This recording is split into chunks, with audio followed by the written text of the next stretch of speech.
नमस्कार विद्यार्थी मित्रांनो, आपल्या सर्वांचं सहर्ष स्वागत आहे GK24 मराठी या एज्युकेशनल चॅनलमध्ये. तर पहा, न्यायालय भरती संदर्भात महत्त्वाची अपडेट आलेली आहे. तर काय आहे संपूर्ण अपडेट आपण या व्हिडिओच्या माध्यमातून पाहणार आहोत.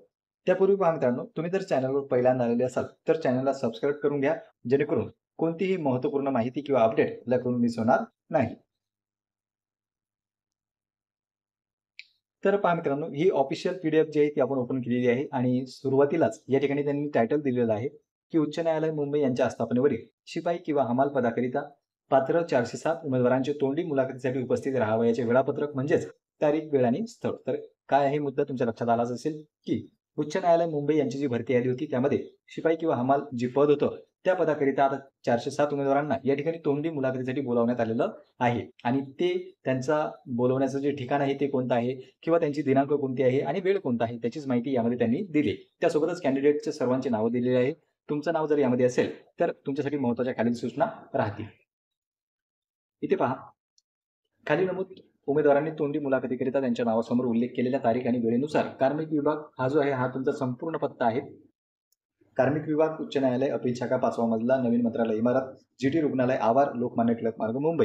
तर हा जो आहे तो संपूर्ण ॲड्रेस आहे. या ठिकाणी तुमचं तोंडी मुलाखत घेतल्या जाईल. दुसऱ्या क्रमांकाचा महत्त्वाचा पॉईंट आहे आणि याच परीक्षेसाठी नाही तर इतर देखील परीक्षेसाठी म्हणजे तुम्ही कोणत्या एक्झामला CBT एक्झाम असो किंवा ऑफलाईन जरी परीक्षा असते तरी जर तुम्ही एक्झामला फेस करत असाल तर तुम्हाला ओळखीचा पुरावा न्यावाच लागतो. आता त्या ओळखीच्या पुराव्यामध्ये पहा, स्वतःचे आधार कार्ड किंवा निवडणूक आयोगाचे ओळखपत्र म्हणजे आधार कार्ड किंवा मतदान कार्ड, पॅन कार्ड किंवा वाहन चालवण्याचा परवाना किंवा पासपोर्ट. तर 5 डॉक्युमेंट आहेत. 5 पैकी एक कंपल्सरी असते ॲज अ ID प्रूफ. आधार कार्डच्या वेळेस काय होतं, बरेच कॅन्डिडेट असे असतात की ज्यांचं आधार कार्ड अपडेट केलेलं नसतं आणि त्यावर त्यांचं जन्मतारीख जी आहे ती संपूर्ण डिटेलमध्ये नसते. म्हणूनच तुम्हाला आधार कार्डच्या ऐवजी पॅन कार्ड किंवा ड्रायव्हिंग लायसन्स मागितले जाते. तुमचं आधार कार्ड कसं असायला हवं, त्यावर संपूर्ण तुमची जन्मतारीख टाकलेली असावी. दिनांक आहे दिनांक, महिना आहे महिना आणि जे जन्मवर्ष आहे ते देखील. तर पहा, आधार कार्ड चालते. ते नसलं तर निवडणूक आयोगाचं मतदान कार्ड चालणार आहे. ते नसलं तर ड्रायव्हिंग लायसन्ससुद्धा चालेल. ते नसलं तर या ठिकाणी पहा पासपोर्टसुद्धा चालणार आहे आणि इतर जे डॉक्युमेंट आहे ते या ठिकाणी तुम्ही पाहू शकता. हे 5 डॉक्युमेंट आहे जे तुम्हाला चालते. पॅन कार्ड चालणार आहे, निवडणूक आयोगाचं मतदान कार्ड, आधार कार्ड, वाहन चालवण्याचा परवाना किंवा पासपोर्ट.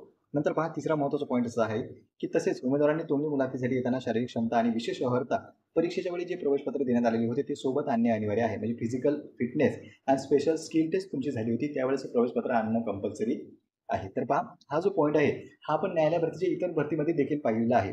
जेव्हा जेव्हा न्यायालयाची भरती येते त्या ठिकाणी लेखी परीक्षेचं असो प्रवेशपत्र, त्यानंतर तुमची जी चापल्यता चाचणी होते, स्वच्छता चाचणी असते, चापल्यता चाचणी असते, तर त्यावेळेस जे आपल्याला प्रवेशपत्र जे दिलं जाते तेच या ठिकाणी त्यांनी पुन्हा मागितलेलं आहे. तर हे आपल्याला प्रत्येक भरतीमध्ये दिसते. मग 18ची असो, 19ची असो, जिल्हा न्यायालयाची देखील भरती आली होती. तर त्यामध्ये सुद्धा जे लेखी परीक्षेच्या वेळेस प्रवेशपत्र आपण सादर केलं होतं त्याचीच प्रिंट या ठिकाणी त्यांनी मागितलेली आहे आणि तेच प्रवेशपत्र तुम्हाला पुन्हा सादर करावं लागणार आहे. चौथा महत्त्वाचा पॉईंट आहे, उमेदवारांना त्यांच्यासोबत मूळ कागदपत्रांसह ऑनलाईन अर्ज आणि दिनांक, परिच्छेद ते मध्ये नमूद केलेल्या कागदपत्रांच्या स्वप्रमाणित केलेल्या छायांकित प्रतीचा एक संच आणणे अनिवार्य आहे. म्हणजे एक तुम्हाला मूळ डॉक्युमेंट्स लागणार आहेत आणि त्यासोबत झेरॉक्सचा एक सेट लागेल. तो तुम्हाला स्वस्वाक्षंकित म्हणजे या ठिकाणी जे आहे स्वस्वाक्षंकित करायचं आहे. तुमची त्यावर स्वाक्षरी असणं गरजेचं आहे. तुमचं नाव हे या ठिकाणी तुम्ही देऊ शकता झेरॉक्स सेटवर आणि ओरिजिनल तुम्हाला सादर करावं लागेल.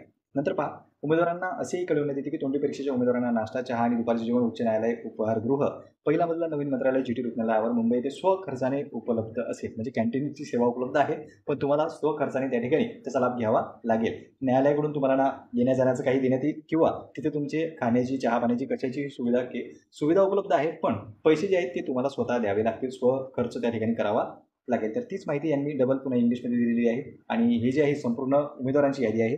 आपण आपल्या टेलिग्राम ग्रुपला पूर्ण यादी टाकलेली आहे. तुम्ही जाऊन ही PDF डाउनलोड करू शकता किंवा न्यायालयाच्या ऑफिशियल वेबसाईटवर जाऊन देखील तुम्ही डाउनलोड करू शकता. आता मी हळूहळू याला स्क्रोल करतोय आणि तुम्ही किंवा तुमच्या मित्रांनी वगैरे कोणी फॉर्म भरलेला असेल तर ही लिस्ट त्यांच्यापर्यंत नक्की तुम्ही पाठवू शकता. तर पहा, आता स्टेप बाय स्टेप आपण खाली येतोय आणि तुमचं नाव जर यामध्ये असेल तर तुम्हाला उपस्थित राहायचं आहे. बाजूला तुमची दिनांक आहे, त्यानंतर टाईम आहे तो सुद्धा दिलेला आहे त्यांनी आणि संपूर्ण नाव दिलेलं आहेच. तर पहा मित्रांनो, ही आहे संपूर्ण यादी तुम्हाला आपल्या ग्रुपला मिळून जाणार आहे. ग्रुपची लिंक सुद्धा डिस्क्रिप्शन बॉक्समध्ये टाकलेली आहे आणि त्यावर हीच यादी नाही तर इतर अपडेट देखील तुम्हाला दिल्या जातात. तर पहा, ही आहे संपूर्ण यादी. एकूण 14 पानांची ही यादी आहे. सध्या आता आपण 9व्या पानावर आहोत. 9, 10,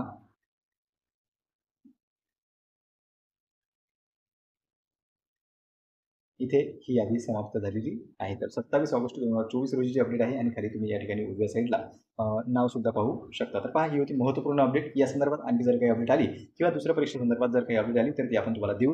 पुन्हा भेटूया एका नवीन अपडेटसोबत. धन्यवाद.